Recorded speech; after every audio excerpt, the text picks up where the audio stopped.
Welcome to another week of Dinner Starts. Here we are on the north edge of Brantford with Kara at Brantwood Farms. Thanks for having us. Oh, well, thank you for coming.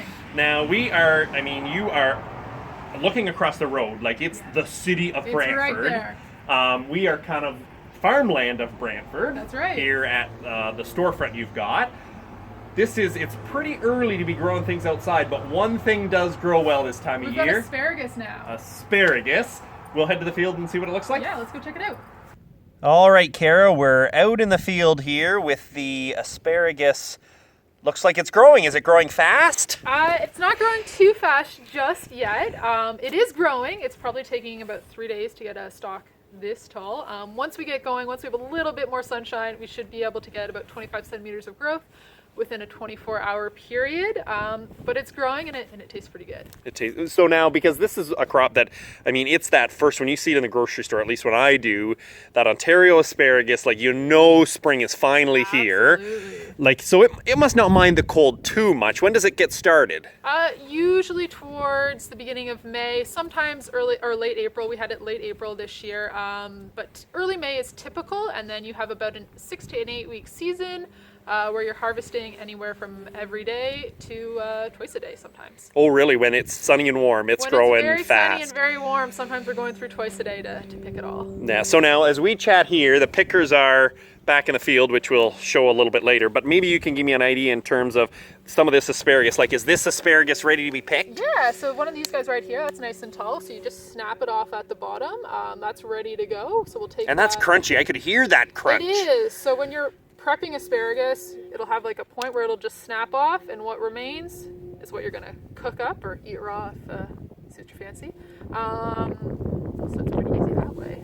And then, so this is one of those crops where you have to you pick every one of these by hand as you're going along. We pick everything by hand and we just snap it off. You can use a knife, but we find snapping is super easy, super quick. You just snap it, toss it in a bucket, and then it gets graded back at the shed.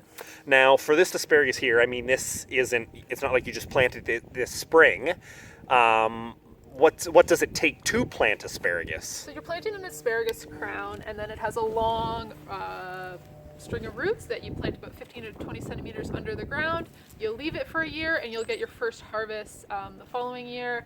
You'll get probably 2 weeks of harvest. The second year of harvest you might get 4, and then by the third or fourth year you should be at that full 6 to 8 week window. Oh, and basically it fills in all these rows and just keeps growing and growing. Yeah, so you're kind of planting it every 30 centimeters apart roughly, and over the years it will kind of fill in the row and kind of it's a pretty productive crop.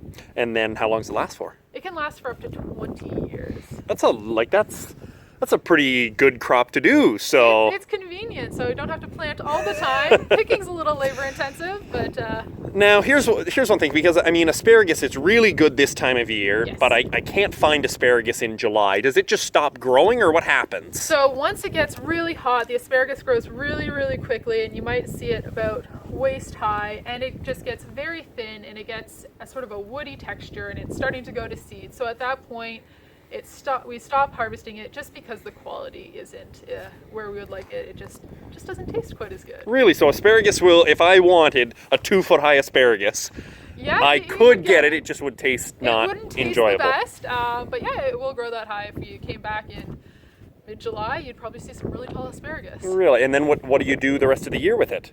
We kind of leave it standing in the field over the summer, fall, and into the winter, and then in the spring, before we're ready to start harvest, we'll come in and we'll mow it all down and prep the field to start over. Basically, just chop it all off, and it'll come right back to life and take over again. Yeah. So, well, maybe we'll head back to the store and see what it looks like selling there. Now, Kara, we've made her back into the warmth of the store on a day like this, and it just smells wonderful in here. You've got fresh asparagus. Is that what's sitting there? We've got some fresh asparagus, both loose and bundled. It's ready to go. And it's one of those things, this is where you sell, you've got all those acres of asparagus, and most of it is being sold right here in the store. Yeah, absolutely. Most of it is either going out of our store right here, or we go to a couple farmers markets in town, and a lot of it will go there as well. But primarily right here. Now, I actually really enjoy asparagus myself, and I think that it's actually a match made in heaven given my dairy experience and the butter on yes, top of the asparagus. Like, is that like the best way to eat asparagus, or what's the best way? That's a really good way, but if you add a little cheese on there, like some Asiago or a little bit of mozzarella, oh, that's really good. That's the dynamite. Well, that might be what we have to try. But that's one of those things that you've got the asparagus here, but your family farm here, it's not just asparagus. What else are you growing? No, so kind of our main crops would be asparagus, strawberries, sweet corn, apples, pumpkins, and greenhouse tomatoes. And most of it gets sold right in here. Yeah, There's the primarily greenhouse tomatoes are already in too, and all of that. Yeah, and so what we do for everything is either sell it here, and then strawberries and apples are pick your own as well. Oh, cool. Very good. Well, appreciate the tour today, Kara. Thanks for coming.